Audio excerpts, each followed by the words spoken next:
Com certeza haverá momentos que o medo vai tomar conta, que nos sentiremos encurralados e parecerá que não há esperança. O que fazemos nessas circunstâncias? Porque Jesus Cristo concluiu essa obra e completou sua expiação, ele entende como nos ajudar com nossas próprias inseguranças e tentações. Então, seja qual for o desafio ou dificuldade que você enfrente, você é reconhecido. A sua situação exata neste momento está diante de Deus. E podemos afirmar isso com confiança. Amigos, quero falar com vocês sobre uma das maiores bênçãos da vida, o Costco. Acho que muitos de vocês já foram ao Costco e adoram aquelas amostras. Você pode entrar morrendo de fome e sair satisfeito, especialmente se tiver algumas das amostras maiores, tipo os taquitos. Esse em especial é irresistível para mim. Mas às vezes, e talvez eu seja o único, eu só quero voltar para pegar uma segunda amostra. Fico sem jeito, sabe? Isso é permitido? Então eu volto e finjo estar lendo os ingredientes. Estou muito interessado. Mas a funcionária olha para mim e diz: já te vi antes. Você é o cara da segunda amostra. Eu conheço você. Olha, se o pior rótulo ou pior nome que já te deram foi o cara da segunda amostra, até que não é tão ruim. Mas quando você sai da terra prometida do Costco e vai para aquele mundo cruel lá fora, existem outros rótulos que podem nos encontrar e que realmente machucam, burro, fracassado ou até piores. Mas o que eu quero falar hoje é sobre um rótulo que Deus deu a Moisés. Ele disse para ele: você é meu filho e eu tenho uma missão para você. Hoje, enquanto falamos sobre identidade, tentação e glória, vamos ver como Deus nos dá segurança na nossa identidade. E isso nos fortalece diante da tentação, permitindo que aprofundemos nossa segurança em Deus ao darmos a glória a Ele.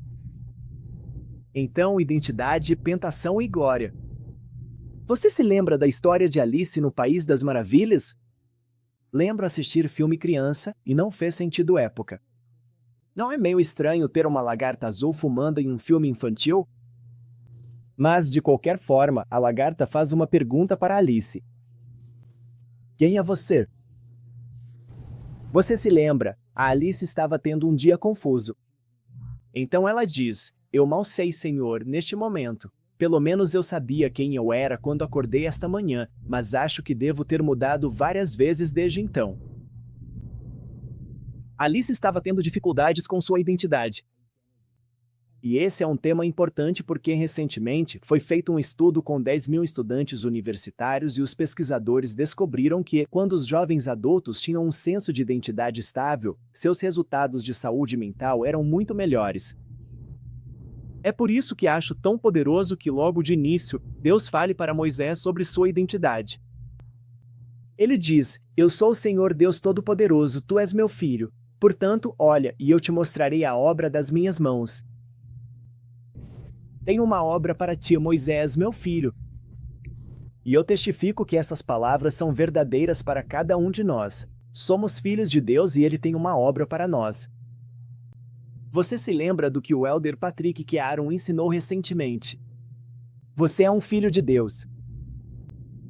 Isso não é só uma música bonita que cantamos. Você pode, por favor, aceitar, abrir e receber esse dom de conhecimento e entendimento que vem dele? Você vai guardá-lo perto de você como tesouro precioso que é?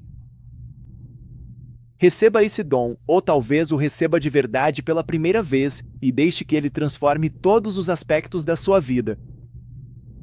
Agora, pense nisso por um momento. Como seria se o conhecimento de que você é um filho de Deus transformasse todos os aspectos da sua vida? De certa forma, isso é tão contraintuitivo, porque a narrativa do mundo é quase o oposto. Você tem que construir sua marca. Faça algo de si mesmo. Mas essa é uma verdade que eu testifico. Nas Escrituras, identidade não é algo que criamos. É algo que recebemos. Não é algo criado no Instagram ou melhorado no Photoshop. É concedido por Deus. Se nós não entendermos completamente isso, vamos nos esgotar tentando provar algo que Deus já declarou e afirmou. E há muitas e diversas formas de ver isso na vida. Imagine a Jéssica. Ela está se ajoelhando para orar. Não é uma daquelas orações como a de Enos. É uma daquelas orações de 3 segundos e você lembra que esqueceu de passar a roupa da máquina de lavar para a secadora ontem. Você pensa, ai não, como a oração da Jéssica muda. Como ela é transformada quando ela se lembra, eu sou uma filha de Deus. O presidente Nelson fez a mesma pergunta que a lagarta fez, quem é você? Mas a resposta dele foi melhor que a da Alice. Ele disse, antes de tudo, você é um filho de Deus. Você é um filho do convênio. Você é um discípulo de Jesus Cristo. O presidente Nelson continuou dizendo, esta noite eu imploro a vocês que não substituam esses 3 identificadores supremos e imutáveis por quaisquer outros, porque fazer isso pode estagnar seu progresso ou te encaixar em um estereótipo que pode potencialmente impedir seu progresso eterno. Existem vários rótulos que podem ser muito importantes para você, é claro. Não me interprete mal, outras designações e identificadores são importantes. Estou apenas dizendo que nenhum identificador deve substituir, tomar o lugar ou ter prioridade sobre essas 3 designações duradouras. Filho de Deus, filho do convênio e discípulo de Jesus Cristo. Qualquer identificador que não seja compatível com essas 3 designações básicas, no final das contas, vai te decepcionar. Outros rótulos vão te decepcionar com o tempo porque não têm o poder de te conduzir à vida eterna no reino celestial de Deus. Pense em como a experiência da Alice teria sido completamente diferente se a lagarta tivesse perguntado, quem é você? E ela respondesse, bom, eu sou uma filha de Deus, filha do convênio, discípula de Jesus Cristo. Eu sei que isso talvez teria bagunçado a trama da história de Alice no País das Maravilhas, mas acho que Alice com certeza teria se sentido melhor. Ano passado eu fui em uma conferência bíblica. Foi incrível, mais de 13.000 pessoas falando sobre a Bíblia. Mas para mim a melhor parte foi uma das noites em que fui à casa do meu irmão e da minha cunhada. E me juntei a eles para a oração em família. E na família deles, antes da oração em família, eles cantam juntos uma música especial. Não é um hino oficial da igreja. Foi composta por uma mulher chamada April Phil, uma das nossas vizinhas. E a música que eles cantam é assim. I'm a child of God, a child of the covenant, a disciple of Jesus Christ. I know who I am part of God's plan. I can feel His love within.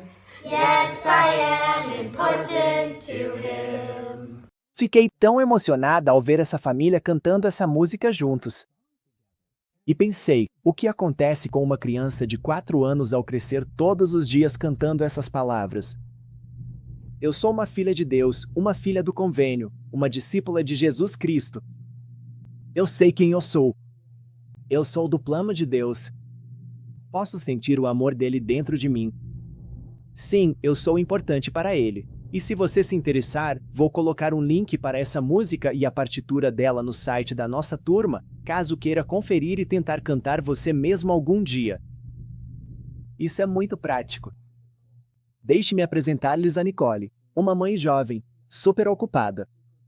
Ela tem 4 filhos com menos de 9 anos. A vida é difícil. A maior parte do tempo é dedicada a manter tudo limpo e evitar que as crianças envolvam-se em confusão, mas ela tem alguns hobbies divertidos. Recentemente, ela tem aprendido a fazer pão de fermentação natural. Ela está adorando. Mas como todo mundo, a Nicole também tem seus próprios desafios. Então, quero que você pare um instante e pense. Quais seriam algumas dificuldades reais que a Nicole pode enfrentar e que poderiam ser diferentes se ela sentisse profundamente em seu coração que é uma filha de Deus, uma filha do convênio? Uma discípula de Jesus Cristo. Compartilha uma situação hipotética Nicole enfrenta? Meu nome também é Nicole, e eu já fui uma mãe jovem com 4 filhos menores de 4 anos. Então eu consigo me identificar completamente com como é a vida da Nicole. E eu me lembro de ter dias em que sentia que eu não importava. Tudo o que importava era garantir que todo mundo estivesse alimentado, limpo, levado para onde precisava ir. E às vezes a minha própria existência parecia muito insignificante e sem importância no grande esquema geral das coisas. E eu acho que saber e entender meu papel como filha de Deus me ajuda a sentir muito mais valor. Eu tenho valor aos olhos do meu Pai Celestial.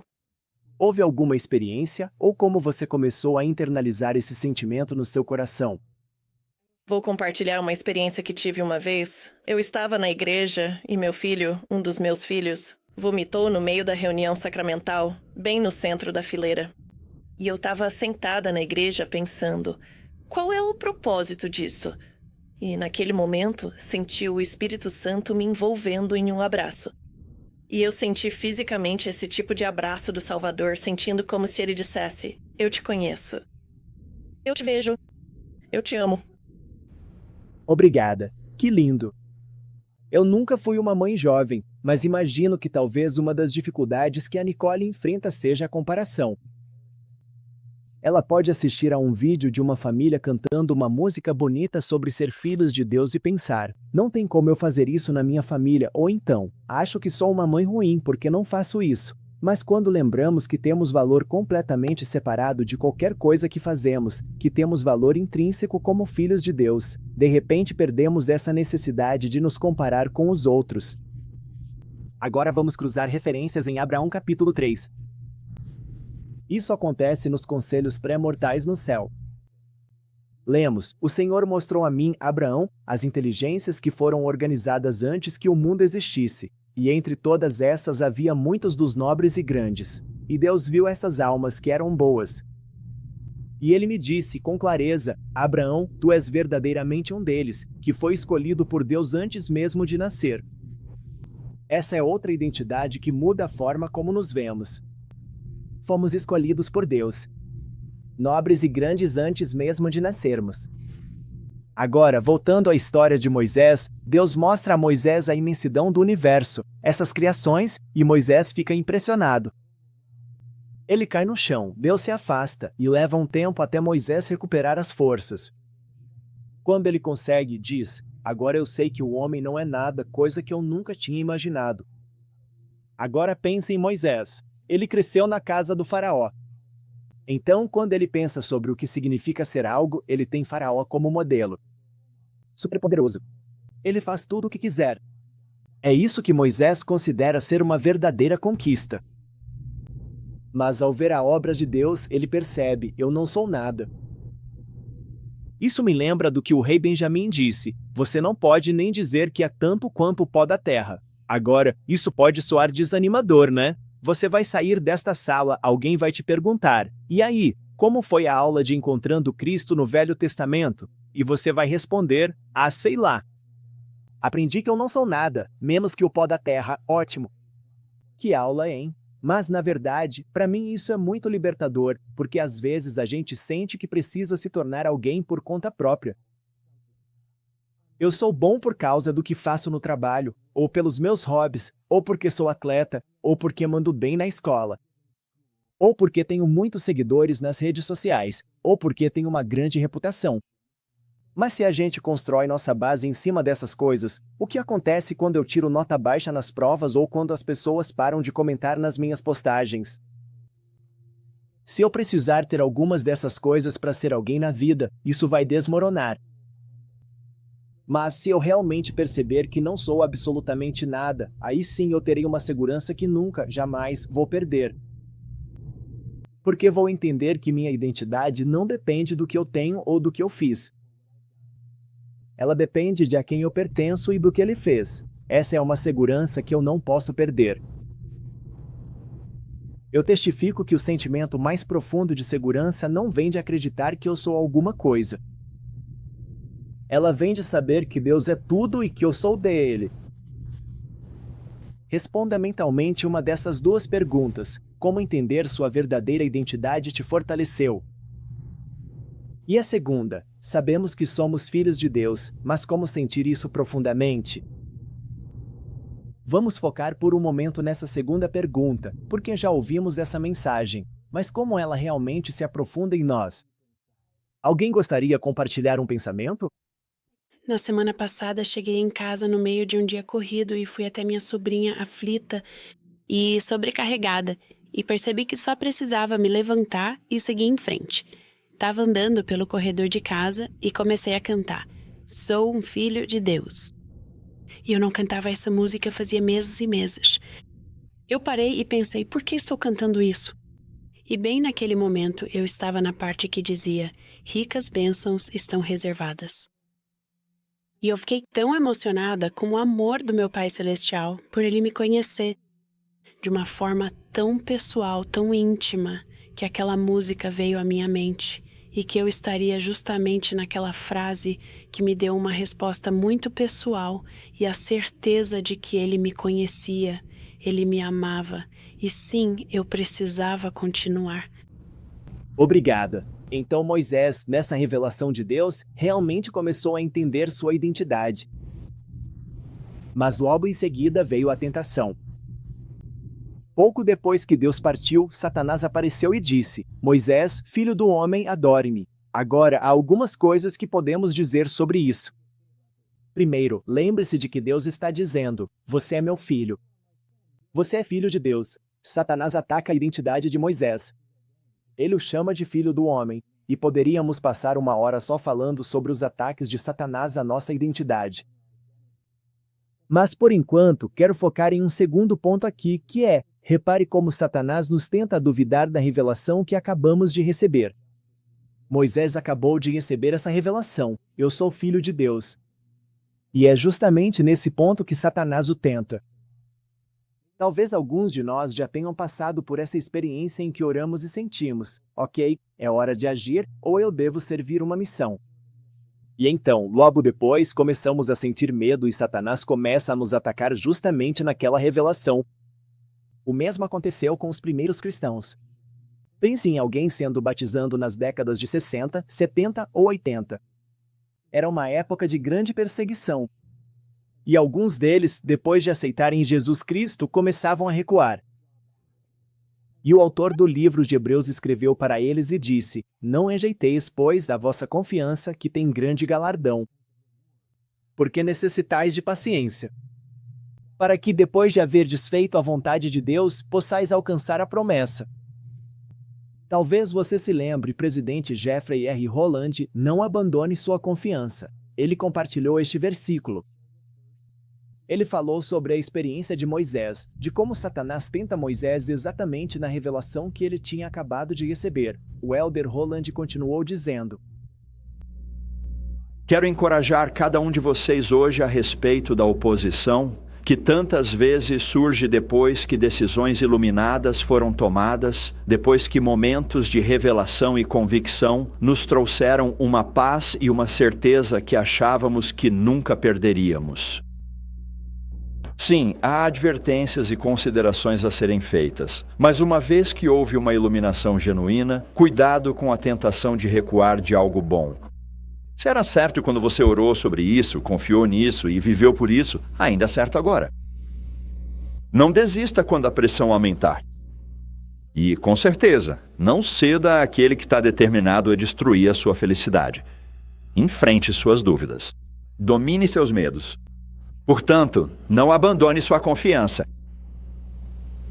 Permaneça firme e veja a beleza da vida se revelar para você. Agora, em um momento, vou perguntar se você tem uma experiência sobre não abandonar sua confiança que possa compartilhar conosco. Enquanto você pensa sobre isso, deixe-me compartilhar uma experiência da minha própria vida.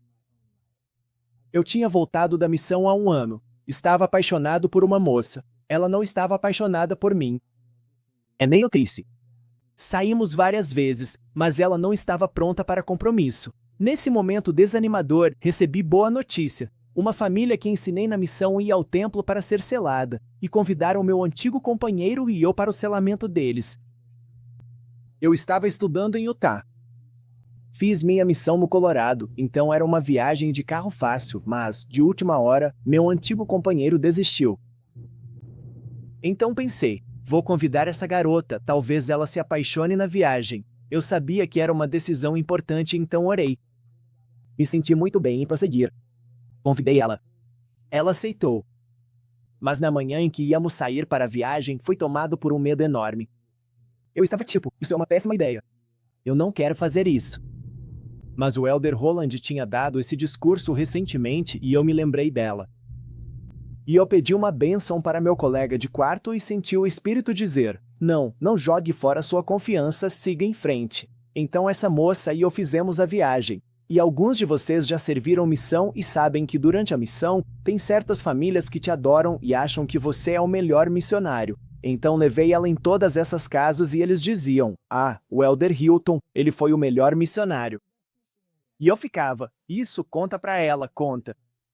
Assim nós vimos a família MCG selada no templo. E enquanto estávamos voltando do Colorado, a Lonnie me disse: sabe, acho que estou pronta para levar nosso relacionamento a sério. Alguns meses depois, ficamos noivos e agora estamos tentando viver felizes para sempre. E sou muito grato porque naquele momento em que fui tomado pelo medo, eu não joguei fora minha confiança. Como você viu o princípio de não lançar fora sua confiança atuando na sua vida? Sinto que esse é o meu maior pecado, não acreditar em quem eu sou. Nós expulsamos Satanás acreditando na verdade de Deus e não nas mentiras de Satanás. Mas é tão fácil acreditar nas mentiras de Satanás em vez da verdade de Deus. E eu não sei por que isso acontece, mas acho que a maior tentação que temos é não acreditar em quem somos e nos privilégios e na confiança que temos. Qual é a sua sugestão? Como não jogar fora nossa confiança e manter firme na crença? Quando sentimos essas dúvidas e esse medo, só precisamos recorrer à palavra dele e refletir sobre suas bênçãos, suas promessas, suas verdades espirituais e simplesmente nos encher disso. Orá-las sobre nós e nossas famílias e simplesmente reconhecer as mentiras com as quais Satanás está tentando nos enganar, chamá-las pelo que são mentiras, e então declarar a verdade de Deus de forma ainda mais plena em nossas vidas, nas vidas de nossas famílias, comunidades e amigos. Obrigada. Então, para mim, esse é um grande tema na minha vida, a questão da confiança. Eu nem sempre fui ativo na minha vida. Então, ao ter a oportunidade de vir hoje, meu primeiro pensamento foi: você não sabe o suficiente. Você não sabe o suficiente sobre as Escrituras. Você não sabe o suficiente. Você não pertence ali. Mas quando eu parei por um momento, pude ouvir meu Salvador falando comigo e dizendo: eu te encontro onde você está. E só de saber que eu tenho um lugar e que ele realmente te conhece, quando você escuta esses sussurros, ele te encontra onde você está. E então, colocar minha confiança nele é o que tem me feito seguir em frente, mesmo sendo bem mais tarde na minha vida. Mesmo que eu não tenha crescido estudando as Escrituras, ele me encontra onde eu estou. E assim, ele me dá essa confiança todos os dias. Então, quando você está tentado a desistir e pensa: não sou bom o suficiente, como não perder a confiança? Bem, normalmente eu preciso realmente escutar. E eu preciso deixar o amor penetrar. Sabe, eu quero afastar porque acho que você tem que simplesmente sofrer. Mas isso não é usar a expiação da maneira certa. Então, permitir que a expiação atue na minha vida diariamente e permitir que ele sussurre para mim de quem eu sou e que sou uma filha do convênio. E eu tenho um lugar aqui nesta terra. Normalmente é assim que eu faço. Obrigada. Isso está realmente lindo. Então, se voltarmos à situação de Moisés, Satanás diz a Moisés: filho do homem, adore-me. Observe a resposta de Moisés: quem és tu?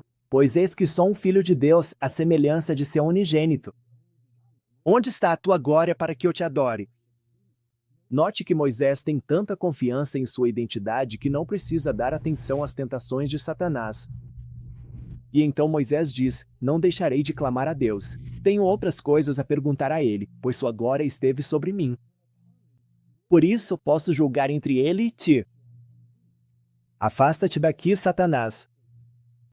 Agora, repare que porque a glória de Deus esteve sobre Moisés, ele consegue discernir melhor as artimanhas de Satanás. Pense sobre isso em relação a essa história. Havia um homem que trabalhava para o Tesouro dos Estados Unidos. Uma noite, em uma coletiva de imprensa, após ele desmantelar uma grande quadrilha de falsificadores, um dos repórteres fez a seguinte observação: você deve passar muito tempo estudando notas falsas para reconhecê-las tão facilmente. Ele respondeu: não, eu nunca estudo notas falsas. Eu passo meu tempo estudando as notas verdadeiras. Assim, a imperfeição fica fácil de reconhecer. Existem muitas falsificações no mundo. O que essa história te ensina sobre como reconhecer essas falsificações? Eu queria poder dizer que é tão fácil assim, que Moisés simplesmente ora e diz: "Saia daqui, Satanás." Mas veja o que acontece em seguida.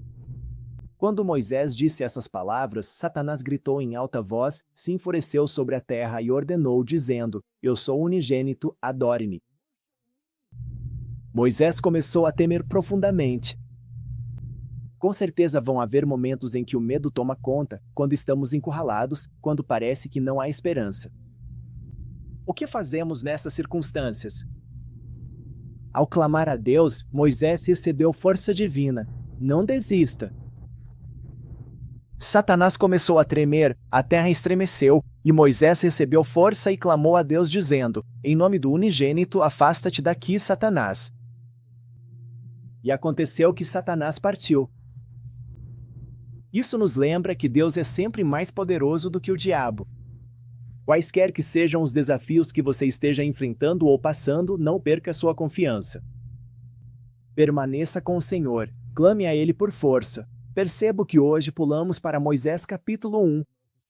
Nem falamos do livro de Moisés e como o obtivemos. Provavelmente alguns de vocês estão aí pensando: "Uau, sabe, eu queria muito ter mais contexto sobre o livro de Moisés." Desejo concedido. Acontece que eu tenho uns amigos que escreveram um livro de 600 páginas só sobre o livro de Moisés. Ele está disponível gratuitamente no site do curso. Espero que vocês peguem e deem uma olhada. Agora a gente tem falado sobre a situação de Moisés, que é meio que esse olhar aprofundado sobre a tentação. Mas isso faz parte de um padrão mais amplo, do tipo de provações que enfrentamos na vida. Se voltarmos para Abraão capítulo 3, nos conselhos pré-mortais, o Senhor diz: "Faremos uma terra onde estes possam habitar, e nós os provaremos aqui para ver se farão todas as coisas que o Senhor seu Deus lhes ordenar." As tentações, as provações que enfrentamos na vida podem fazer parte disso. O Senhor disse que aqueles que guardarem seu segundo estado, ou seja, forem fiéis nesta mortalidade, terão glória acrescentada sobre suas cabeças. Para todo sempre. E isso nos leva ao nosso ponto final sobre glória. Agora, provavelmente já entreguei a resposta ao mencionar a palavra glória, mas você consegue adivinhar, nos últimos 80 anos, qual versículo das Escrituras foi mais citado na Conferência Geral? É Moisés 1:39. "Pois eis que está aí a minha obra e a minha glória, levar a efeito a imortalidade e a vida eterna do homem." Se você olhar para este gráfico, verá que esse versículo foi citado mais do que o dobro de vezes em relação ao segundo versículo mais citado. Então, deve haver algo realmente especial nesse versículo para nós. Uma das ferramentas de estudo das Escrituras que eu definitivamente recomendo usar é o Scripture Citation Index. Tem um aplicativo que você pode baixar, ou você pode acessar em scriptures.bio.edu. Se você baixar o aplicativo, ele parecerá assim. E conforme você clica nos diferentes livros das Escrituras, por exemplo, aqui, vamos clicar em Moisés, depois clicar no capítulo 1. Você pode ver Moisés 1:39, todas as vezes que foi citado. Aí quando você clica, ele te mostra todas as vezes que um líder da igreja citou esse versículo na conferência geral. E se você clicar, pode ler no contexto o que eles disseram sobre o versículo. Essa é uma ótima maneira de obter mais insights sobre as Escrituras. Então eu te encorajo, enquanto você faz seu estudo das Escrituras, a aproveitar essa ferramenta. Um dos comentários proféticos sobre Moisés 1:39 que eu realmente apreciei vem do elder David A. Bednar. Ele disse: "Uma escritura complementar a Moisés 1:39 está em Doutrina e Convênios 11:20. Curiosamente, esse versículo não parece ser tão conhecido e não é citado com tanta frequência. Doutrina e Convênios 11 diz: "Eis que está aí a tua obra, guardar meus mandamentos, sim, com todo o teu poder, mente e força." Então eu acho engraçado que o elder Bednar aponta que a gente gosta muito do versículo sobre a obra de Deus, mas o versículo sobre a nossa obra, a gente já não gosta tanto assim. O elder Bednar continua: "Assim a obra de Deus é focada no progresso e exaltação de seus filhos. Nossa obra como filhos e filhas de Deus é amá-lo e guardar seus mandamentos." Para mim, isso é um lembrete muito reconfortante, porque talvez às vezes na minha vida, talvez na sua, eu sinto que estou ficando aquém. Eu penso: eu nunca vou ser bom o suficiente. Mas preparar-me para a vida eterna, Deus diz que essa é a obra dele. E ele disse: eu sou capaz de fazer a minha própria obra. Sim, eu preciso amar a Deus. Eu preciso me esforçar para guardar os mandamentos. Mas, no fim das contas, é Jesus Cristo quem é o autor e consumador da minha fé. Essa não é uma obra que eu preciso fazer sozinho. Pense em quem ama. Talvez a gente tenha um primo, um pai, um irmão, um filho que está passando por dificuldades em seu testemunho, e isso dói no nosso coração. E pensamos, como vou ajudar ela a chegar ao céu? Essa é a minha obra. Essa é a obra de Deus e a sua glória, realizar a vida eterna do homem. Sim, eu posso amar. Sim, eu posso ministrar. Mas eu posso encontrar grande paz ao confiar que Deus é capaz de fazer sua própria obra. Tem outro versículo sobre glória ao qual quero recorrer, e ele tem a ver com o primeiro pecado registrado. Antes de Caim matar Abel, antes do fruto proibido, lá no conselho pré-mortal, vemos o que eu considero o primeiro pecado registrado. É Satanás querendo a glória para si mesmo. Ele diz: eu redimirei toda a humanidade para que nenhuma alma se perca. Portanto, dá-me a tua honra. Em contraste, Jesus Cristo disse: Pai, seja feita a tua vontade e a glória seja tua para sempre. Esses opostos contrastantes de acumular a glória para si ou entregá-la a Deus aparecem ao longo das Escrituras. Por exemplo, em Atos capítulo 12, fala sobre um discurso feito por Herodes Agripa. Agora, de acordo com o historiador Joséfo, Atos capítulo 12 acontece exatamente neste teatro em Cesareia. Era a capital romana da Judéia. Era onde Pilatos normalmente morava. Herodes Agripa estava lá. Ele fez esse discurso poderoso. Ele estava vestido com toda a sua pompa real, e o povo gritou. Eles disseram: é a voz de Deus e não de um homem. E Herodes ficou tipo: eu sou demais. Imediatamente, porque ele não deu glória a Deus, um anjo do Senhor o feriu, e ele foi comido por vermes e morreu. Sim, agora, apenas 2 capítulos depois, Paulo e seu companheiro estão numa situação parecida. Eles estão pregando o Evangelho.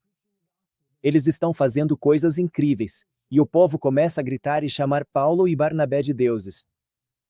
Veja como a resposta de Paulo é diferente. Ele falou ao povo: nós somos humanos como vocês. Estamos trazendo boas notícias, dizendo para vocês se voltarem para o Deus vivo. Então pense nesse contraste entre Herodes Agripa e Paulo. Herodes pega a glória para si, Paulo devolve. Agora, por favor, não me entenda mal. Não estou dizendo que, sei lá, se um dos seus filhos te quiser um elogio, tipo: obrigado pela lasanha maravilhosa, mãe, você tem que responder: toda a glória seja dada a Deus. Mas eu fico pensando se às vezes, seja falando ou só por dentro, não seria melhor darmos mais glória a Deus. Porque se você parar, Deus não nos pede para dar glória a Ele porque Ele tem um complexo de baixa autoestima e precisa de muita afirmação. Deus quer que demos glória a Ele porque Ele sabe que isso é melhor para nós. Dar glória a Deus nos lembra que não se trata do que temos ou do que fizemos. É sobre a quem pertencemos e o que Ele fez. E por isso, dar glória a Deus nos ajuda a ter essa segurança que não podemos perder. Agora olhamos a vida pré-mortal. Já olhamos para o primeiro século. E quanto a hoje, nosso tempo?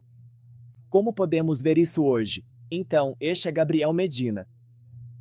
Ele está prestes a conseguir a maior pontuação de todos os tempos nas Olimpíadas de Surf, pegando a onda perfeita, faz tudo impecavelmente. Espero que esse seja eu na ressurreição.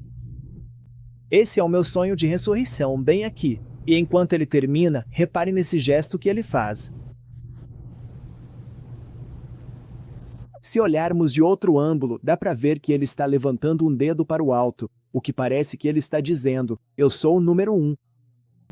Um dos comentaristas esportivos até disse: Medina realmente tem o direito e a autoridade de se considerar o número 1. Mas a questão é que não era isso que o Medina estava dizendo. Ele é do Brasil.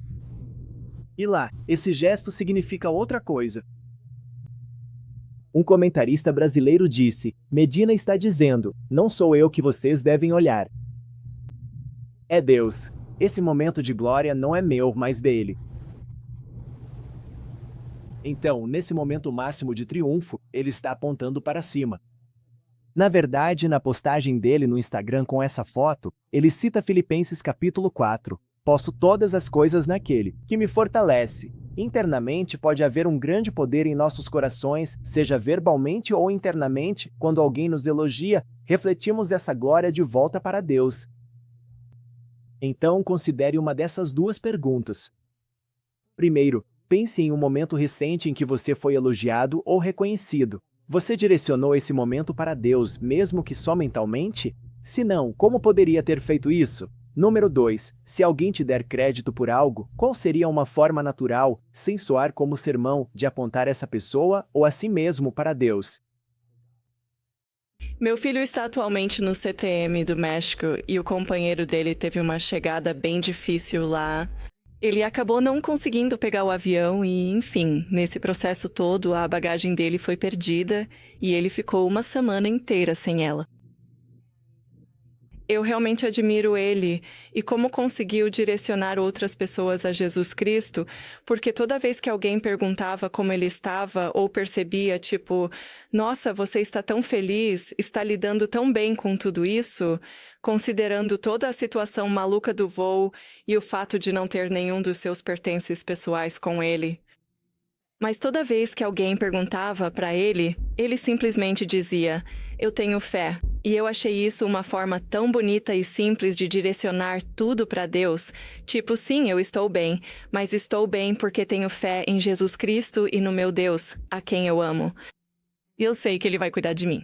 E, de fato, depois de muitas orações e uma semana depois, a mala dele apareceu. E ele ficou tão feliz e continuou dizendo, eu tenho fé. E eu amo isso. Lindo. Obrigado. Então, nessas áreas que conversamos hoje, identidade, tentação e glória, como em todas as coisas, Jesus Cristo é o exemplo perfeito para cada um de nós. Aprendi esse insight com meu amigo Matt Gray. Se eu te levasse ao Rio Jordão, onde Jesus Cristo foi batizado, e você ouvisse uma voz do céu, o que acha que essa voz diria? A maioria de nós provavelmente diria, este é meu filho amado. E esse é o relato que lemos em Mateus. Marcos e Lucas registram isso de forma um pouco diferente. Em Lucas, lemos que depois que Cristo foi batizado, ele estava orando. O céu se abriu e o Espírito Santo desceu sobre ele em forma corpórea, como uma pomba. E uma voz poderosa veio diretamente do céu. Tu és o meu filho amado, em ti me comprazo. Nos relatos de Marcos e Lucas sobre o batismo de Cristo, não é um anúncio geral para a multidão, este é meu filho amado. É uma mensagem pessoal para o Salvador. Agora, obviamente, Jesus Cristo já sabia quem ele era, como um menino de 12 anos no templo. Ele disse, vocês não sabem que devo tratar dos negócios de meu pai? Mas parece que em seu batismo, talvez de uma forma mais profunda ou em outro nível, linha sobre linha, Jesus Cristo está recebendo uma revelação sobre quem ele é como Filho de Deus.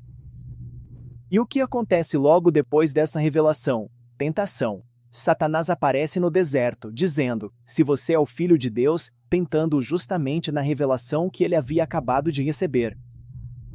Mas Jesus Cristo estava seguro de sua identidade. Ele existe aquela tentação. Já vimos que Cristo deu a glória a Deus na vida pré-mortal.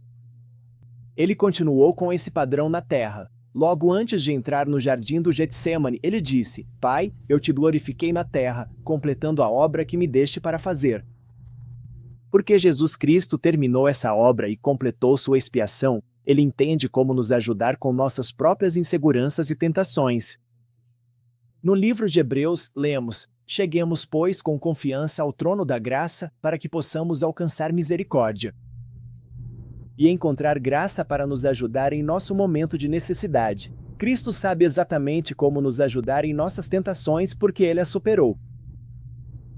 Na verdade, há um versículo em Moisés capítulo 1 onde Deus diz, todas as coisas estão presentes comigo, pois eu conheço todas elas. Então, quaisquer que sejam os desafios ou dificuldades que você enfrente, você é conhecido. Sua circunstância exata neste momento está presente diante de Deus. E podemos dizer isso com confiança. Então, quando o adversário, que espero que não apareça na forma de uma lagarta fumante, perguntar: quem é você?